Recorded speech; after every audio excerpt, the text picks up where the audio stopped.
Rail পরিষেবা মাঝখানে কিছুদিন বন্ধ ছিল এবং গতকাল একটা ডিওসি গেছে, যেটা পশুর খাবার, ওটা একটা রেক গেছে কালকে, আর কিছু এমটি রেক ওখান থেকে আসছে। যেমন বিভিন্ন জায়গায় চাংড়া বান্ধাতে খালি করছে, ভিতর দিয়ে ওদের আসার প্যাসেজ আছে, ঠিক তেমনি পেট্রাপোল দিয়ে যাচ্ছে, সেটা দিয়ে আবার এই পাশ দিয়ে আসার জায়গা আছে।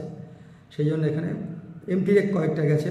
আর ইদানিং এই 100 থেকে 150 মতো লোক আসা যাওয়া করছে, যারা প্রপার পাসপোর্ট নিয়ে। কেউ স্টুডেন্টরা আছে, ওখানে পড়াশোনা করছিল, তারা আছে। কিছু ভিসা আছে যারা মেডিকেলের জন্য আসছে ইন্ডিয়াতে।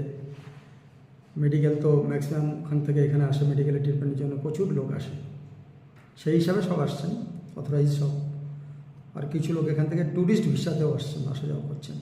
আমি বিডিআর এর সঙ্গে, বাংলাদেশের সঙ্গে কথা বললাম, আমাদের বিএসএফের সঙ্গে আমি কোঅর্ডিনেশন মিটিং করলাম। তো সেদিন কমান্ড্যান্ট সাহেব বললেন যে 100 থেকে 150 লোক যাতায়াত করছে, খুব বেশি এখন